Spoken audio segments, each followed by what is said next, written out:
Okay, I think it's a good time to start. Thanks for joining us, everybody. Let's get this underway.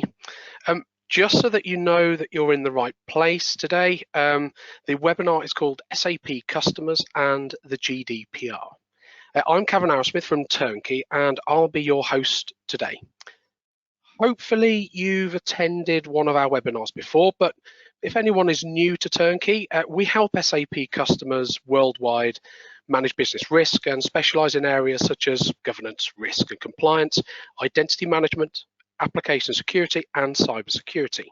We run these regular key insight sessions to help educate SAP customers about today's threats and hopefully help you become better prepared. Today, we're focusing on the GDPR and how SAP customers have been tackling the challenge. So we're going to look at some case studies and highlight some best practice approaches. We'll also look at what 2020 may hold for data protection legislation. We'll be running a short Q&A at the end of the webinar, so please put forward a question. You can use the questions section that you should all be able to see within your control panel just on the right-hand side. We'll try to answer all questions during the webinar, but if any more complete answer is needed or we run out of time, we will follow up with you individually. We are also recording today's webinar, and so we'll send out the links to the recording over the next couple of days. So I'm going to introduce today's guest. I'm delighted to welcome James Watson from Epiuse Labs. James leads a team of consultants covering landscape management and data privacy projects throughout Europe. His history includes specialisms in systems landscape optimization, or SAPLT, data security, and SAP industry solutions. Now, James has been delivering the Epiuse Lab solutions for SAP GDPR data management since their first ramp-up customers. So, James, welcome. Thanks for joining us today. I'm now going to hand over to you. Thank you very much.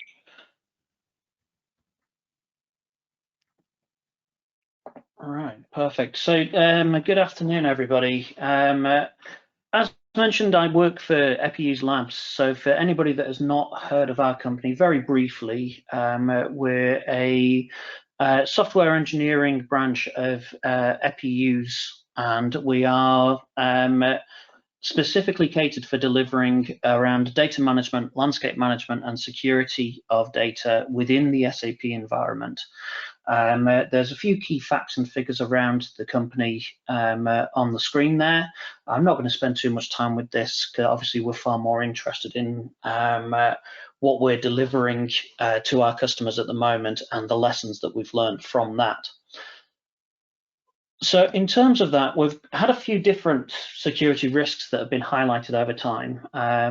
From the simple view of the theft of data, which obviously there has been some very high profile cases which have gone through the media and through the courts recently, some of which still going through. But also outside of data theft, it's also the risk of exposure or compromising of sensitive data just through accidental means. And through the various partners and intrinsic users that you will have in an SAP landscape, because it is so confusing, so complex, I should say, that you have multiple non-production environments. They may all have real data in there to be able to actually achieve the job that you need to do. Within those environments, quite often the non-production users, the developers or the testing staff would always need to have very far-ranging access to be able to complete multiple people's roles, or multiple users even that they would log into with different segregated users. But that still means that one person, one testing resource would have the access to go through the full non-production environment. And finally, around the legislation compliance for the security risk. And obviously, we're going to focus a bit more on that today, but specifically around the GDPR legislation.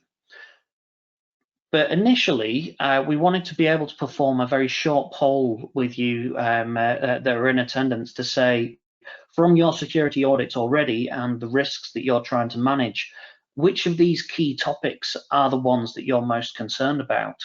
So we're just going to have triggered a poll to you to be able to ask this question. If I could simply ask you to populate that as I continue to talk through some of these areas to confirm whether it is that external data theft, so the traditional hacking, internal data theft by individuals within the organization, accidental exposure, compromise, process that is not protecting the data sufficiently, the securing of non-production systems for those testing that we were talking about, or GDPR or other legislations around data protection.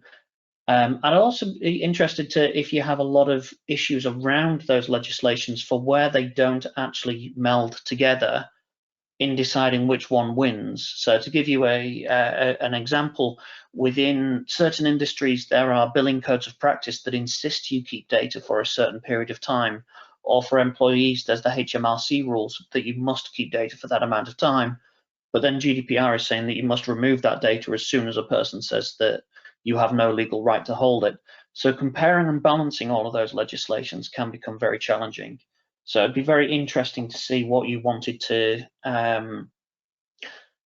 what issues you were having with legislation compliance there as well. So like I say, the poll is open. If you could just mark down what you think your highest priority for security risk at the moment is, it would be very interesting. Now, to be able to start off with, we wanted to share some of the pillars of security, as we've come to call them, that we've seen with all of our customers now for that roadmap to compliance for where they need to run through.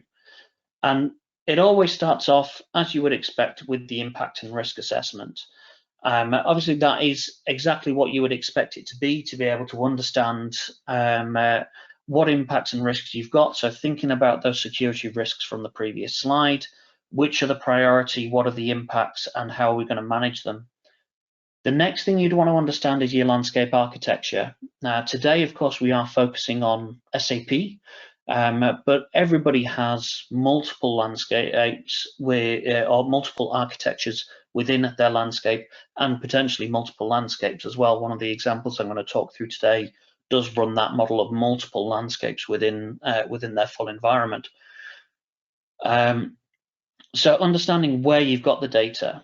And again, a lot of our customers then combine those two things to be able to get their traffic light system, if you want, to be able to say, what is the key priority? If we target those specific items within the landscape architecture, this is what will give us the most effect. And just understand the highest risk to the lowest risk, highest impact to the lowest impact, and do that analysis. You then have to spend some time understanding who is responsible for security. And we've found in our experience that that is one of the most challenging things, certainly for larger organizations. Because although under GDPR, there will be a single data protection officer that will be appointed that will have overriding responsibility, that data protection officer will not have view of every single functional requirement for the data owners for each area. So thinking in SAP terms, a HR or an FI or a materials, logistics, whatever it may be, they will have their own different reasons for why they need to be informed of the process that's going to be taken, and may well have challenges against it. So ultimately building that RACI, to use the old project management term, to understand who's going to be responsible, who's accountable, who's going to be consulted, and who will be informed of the processes. Once you've got those views for the pre-impact assessments, we can't ever stress this enough. The need for workshops, including all of those key players, is very, very important.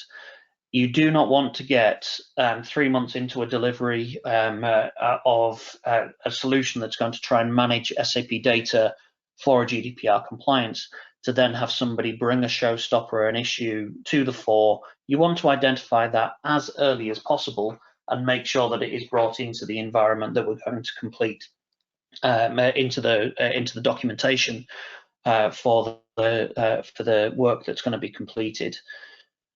Those workshops can be quite labor intensive, but they are also incredibly important for the experiences that we've had. And we have had a mixture of customers, some of which did perform very, very close knit very well-informed workshops that came out to a very specific scope that was signed off and agreed at the senior level initially, and others that decided they were going to make local decisions on each subject.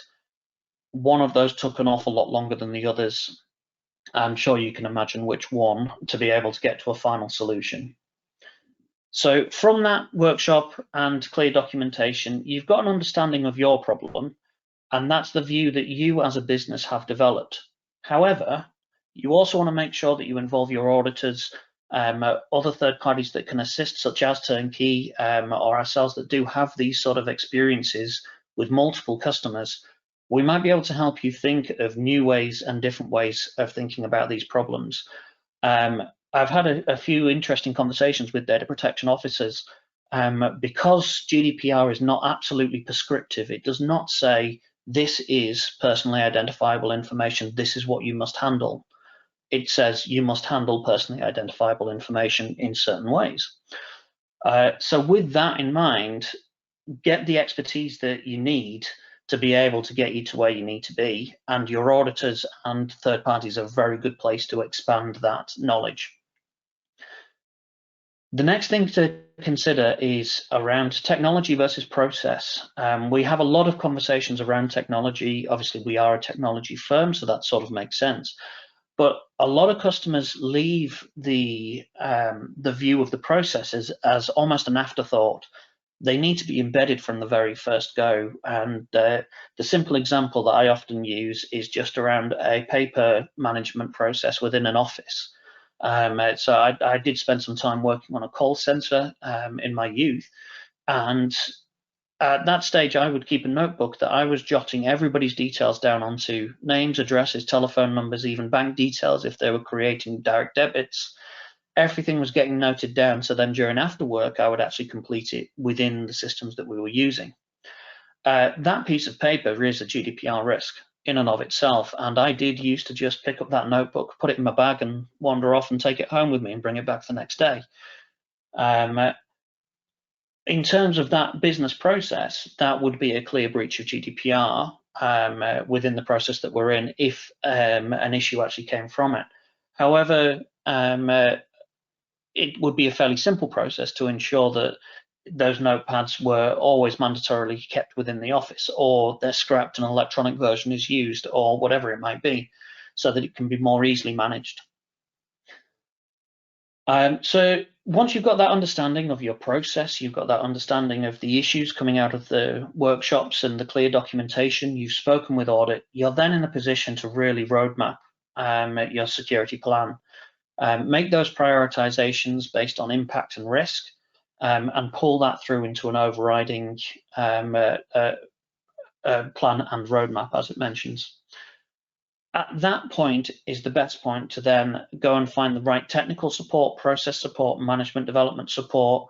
You've already got a complete view of actually what your problem is. So then that is the easiest point to go and find the very specific skills that you need to be able to address those items. So there are people that can help you get to that point. As mentioned, your auditors, Turnkey, ourselves. But then as you get to that point, finding the right solution support to be able to ensure that for those technical processes or business process changes, you have the right people there. And following that all the way around, the important thing is to remember that within things like GDPR and preceding Data Protection Act, just because you've done it once doesn't mean that that can then stop. It needs to be enforced and reviewed, and there will always need to be a view that says, I'm now doing a change, I'm doing a process change, a technical change, whatever it may be. This same lighter version of this process would need to be adopted into your BAU practices to ensure you don't create breaches and issues moving forward. So the next thing I'd like to talk about very briefly is about the actual handling of SAP data specifically. Now, very briefly, I do need to talk about the process that we take, which is to handle your production data. We recommend a redaction process.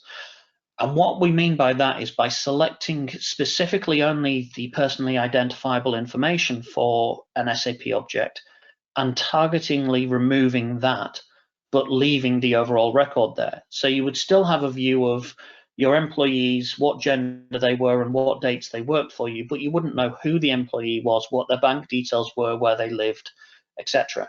So you can start to maintain gender pay gap details within your production environment, but also be GDPR compliant. That is as an alternative to archiving. And one of the questions that we often get asked is how we're able to meet the GDPR from using redaction. So is anonymization or targeted removal sufficient? And essentially the short answer is yes. There have already been cases that have gone through the courts. I've got one example in the presentation for you here for an Austrian company that had used exactly this method, and it was challenged by a data subject who wanted to state that they hadn't sufficiently removed the data. But when they were able to analyze and say that there is no way of identifying who the individual was, even though you still knew that the employee worked there, that is something that caters for the GDPR. So the reason that we took that approach instead is because of the simplicity and the I'll put that the other way around. It is still a complex process to be able to targetedly remove the information, but it is simpler than trying to understand the referential integrity for every data item that you would be trying to archive to ensure that you remove everything. So it allows us to maintain those timelines to be able to bring them down to a smaller period. So we have completed mass removal processes in a production system in anything from just a 6-week period up to 5 months. And depending on the number of systems, etc., it can expand out past that point. If we're dealing with a landscape of 170 SAP environments, that will not be completed in 5 months. But we can simplify the process down. And because you keep the key, you know the item is still there, all of that business information and business intelligence is retained within the environment. And the final thing is that with archiving, if you miss something within the archiving process and it becomes an orphaned document, you then are actually presented with quite an issue about how you remove it, because you can't access it directly because SAP is expecting other things to be associated to it. Can't find the related master data, for example. With the redaction process, it also meant that we managed to avoid this issue by making sure that the key integration was still there. And ultimately, if you found something else later on down the line that hadn't been thought of in the original workshops and requirements that we were talking about before, you can simply run another process to catch up. You've already got the history of what was run. You can find the related documents and ensure that they are then equally redacted for the personal information to be removed. So I've talked a little bit around the theory. The way that we actually deliver that very briefly, and I'm only mentioning this because we've got a couple of case studies here to talk through with you about different customers. And different ones have used different pieces of software from ourselves. So we've got a data disclose solution, which is specifically around subject access requests. So it's the right to access under GDPR, and it's searching SAP databases to present a PDF that can go direct out to as a response to a subject access request. We've got data redact that we were just talking about, which is on-demand removal of information. So if you receive that call that says, I want my record to be removed, they meet your criteria, you can press the data redact button, and then that information would be removed from the production environment as a transactional process. We've got data retain that then allows the automation of that process to be able to apply your retention policy directly to the SAP environment, identify potential data that should be removed, and present it as a workflow to the business to make their decision of whether it should or shouldn't be removed. And finally, we have the data secure engine, which is what supports all 3 items of the solution, but is also then able to intelligently mask the non-production environment to ensure that you have realistic production data, but it is scrambled beyond recognition, so that you cannot, the non-production environments are no longer a GDPR risk. So those 4 items are underpinning the case studies that we're going to talk around. What we've sort of done around that then is then built a number of items that we would deliver. So we found with a lot of customers that their first concern is about cleansing the risk from production. So that's our redacting solution. They then want to minimize the amount of data in non-production. So this is speaking towards the proportionate use case for data clauses within GDPR. So you would slice out only what you need to be able to have the data there, and then you would scramble that data so that even though there is some production data that's sliced down, it's still not real production data. It has been scrambled. So you can have internally DevOps efficiencies, etc. But also from a GDPR point of view, you are only copying what you need out of the production environment. It's already scrambled before it leaves the production environment and populates the non-production system. From the DevOps point of view, you've got real data to be able to test against, which obviously improves your efficiencies. We've then talked around data retention. So this is designing what your retention policy will be. So from those workshops, from the impact assessment, from speaking to your auditors, you'll have a view that says these are the things that we want to remove proactively. And data retain allows you to search your SAP environments to find them. And finally, the on-demand servicing for when you are receiving that phone call that says, I want to see all of the data you have on me, or I want to remove information from you. You have transactional functional processes that can be controlled as workflow processes to ensure that, and through standard SAP authorizations, to ensure that they are adopted. And we've had different customers do different pieces of this puzzle. I'm going to take you through 3 examples now. But we've also got some published blogs on the subject on our website, and other customer case studies available that we can share should you need any further information. The first one I'm going to talk about is a UK car manufacturer, and the scope that they came to us with was actually quite staggered. So they did follow that advice of splitting the systems into priority. And they did ultimately have 3 ECC environments and 1 SRM. We are now also going to be looking to bring a BW system into picture with this particular customer. But their priority was the main ECC hub of their employee data, which was 1 central instance. The other systems were used for localized market management for the actual manufacturing process of the cars. And SRM, of course, for the vendor management was used broadly around the globe. But they decided to take a waved approach, that wave 1 would only consider that HCM system. And the key priority was to clean up the production system, but then start to focus on demand and scrambling. So we started the project of work in November, and by the end of January, we completed the mass reduction in production to be able to remove 80,000 employees' sensitive data, but leave the key data that was there. They also took the opportunity to do some cleanse activities, so they had applicant data in their environment, which they no longer used. And we pushed that completely out of the system. So we completely deleted the applicant data and all of the related information. And we did all of that in a standard cutover weekend where we did take a system block for the Saturday, and in 1 day the full process was completed after we'd gone through the project delivery to get there.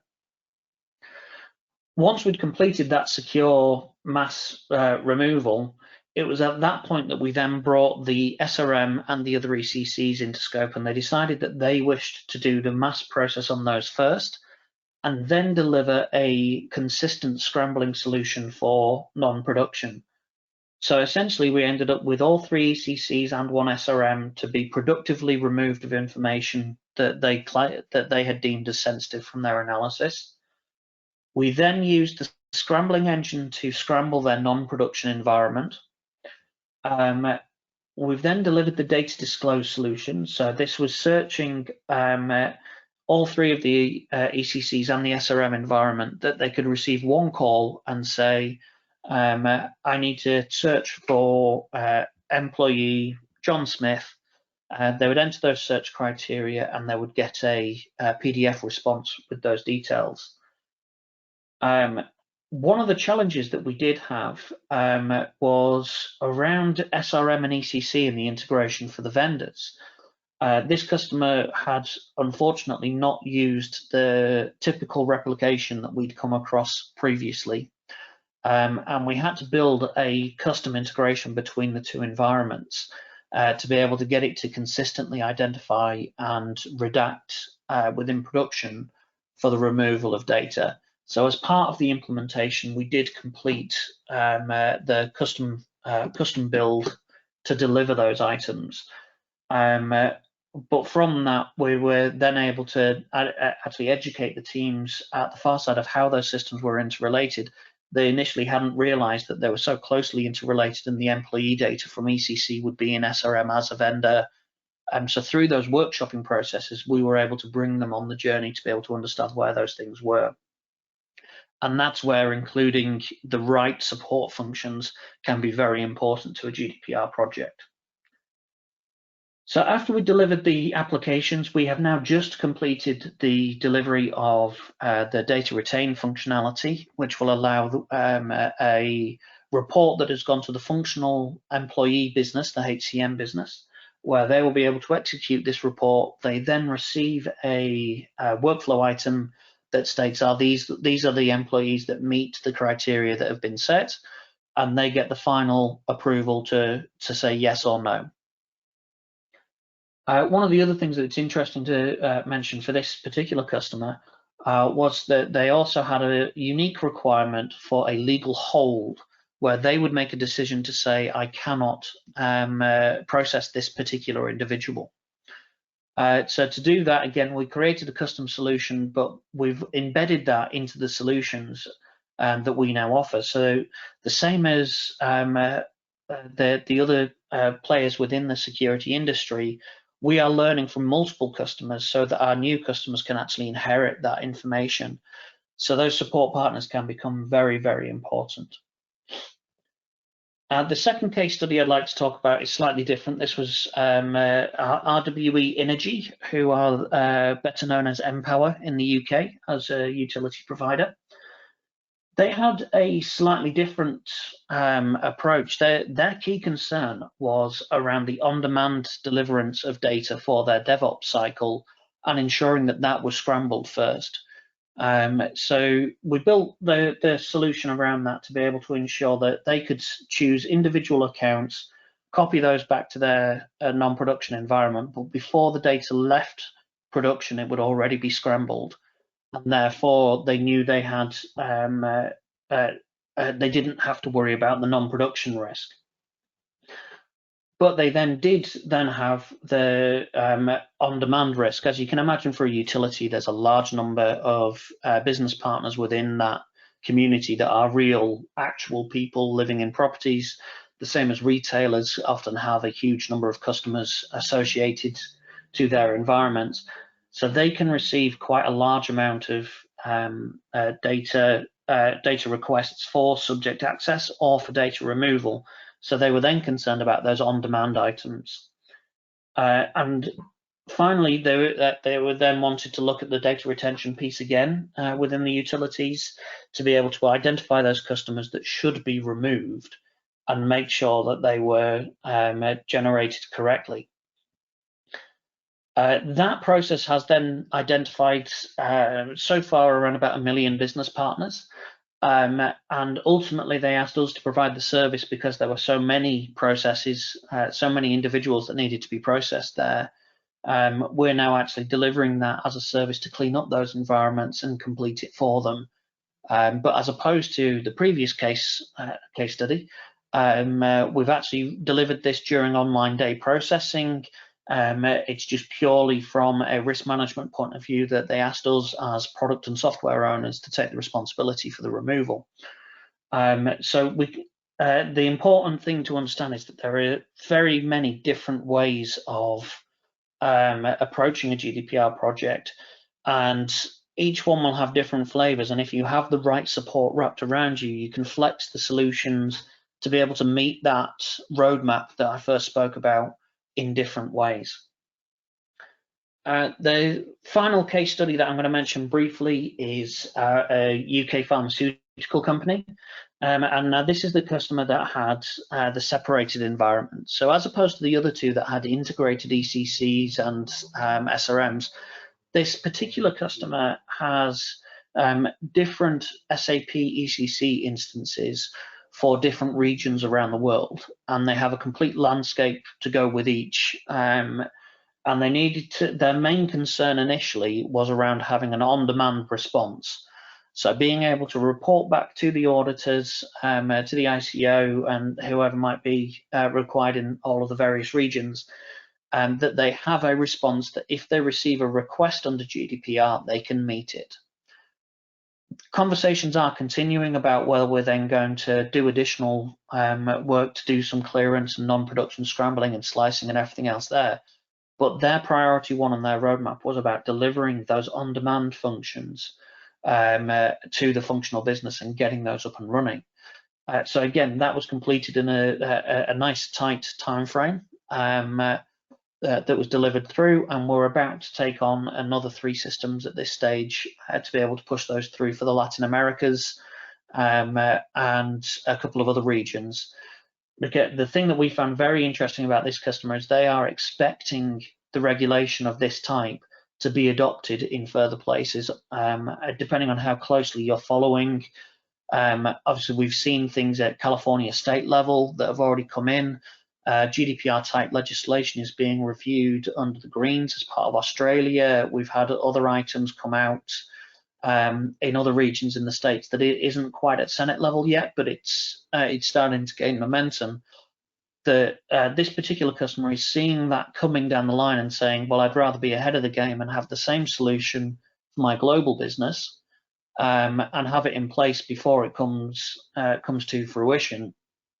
Because it does appear like the world has been watching what GDPR is doing, and we are going to see more areas coming along this way, or certainly that's my opinion on the matter. The final thing before we try and pause and take some questions for you for anything that you wanted to query in more detail, we also wanted to mention about Splunk, and we weren't certain for which of you may use software like Splunk, but using Splunk to be able to understand the whole process of connecting multiple SAP environments and non-SAP environments, following the whole flow of where the data goes, can be an excellent way of understanding where you've got data risk. Because once you've identified it in the SAP system, you also need to understand the flow of where that data is going through to other environments. And we have had some experiences with this where we will directly update those follow-on systems. We've also had experiences where those systems are built to pull information from SAP, with SAP being the master. So nothing was needed to be done there. That would automatically be taken care of. So there can be a number of different scenarios that come out of it, but understanding that data flow and having software like Splunk, and specifically with the SAP connectors now available through ourselves and partner companies like Evolutio, it does allow you to identify the risk areas that you need to be able to follow through. We have found in our experience that SAP is the first concern for most customers that are running an SAP system, because it is the central hub. That's where the majority of the data starts and gets processed. But there are also then follow-on systems that always need to be reviewed moving forward. So I hope that there's been some interesting points there to be able to consider, and around the case studies that we've discussed around that original roadmap. But I think I'd like to, at this point, be able to hand back over to Kavan. Thank you very much for the introduction and the time here today. And we should open this up for questions, I believe. Thank you, James. I know just everybody on the call, I realise that we are over time. We do have a excuse me. We do have a couple of questions that have come in, but obviously, just considering the time, what we'll have to do is come back to you on that. So yeah, but thanks very much though, James. Just to quickly cap on that. We know that GDPR is still a huge issue, and very much sort of the work in progress still. Organisations are still finding the GDPR a bit of a moving target and always trying to sort of mature those processes. But I think what you've covered today should really help everyone that has joined. So just before we do close, I wanted to let you all know really about some of the additional resources and events that we're attending in the next sort of few weeks. So we've got the TA Cook Internal Controls and Compliance Conference. That is next week actually, and also the UKI SUG where we're going to be speaking. So you'll be able to go and have a chat with one of our directors, Tom Venables, who's going to be talking about the change strategy for S4HANA and the impacts around security. So that's it for today. So we look forward to seeing you on a few of our other webinars that are hopefully coming up soon. Thanks again to James. Thanks for joining, and please do feel free to get in touch if you do have any further questions or want to know any more from myself or James. So thanks again and have a great rest of the day.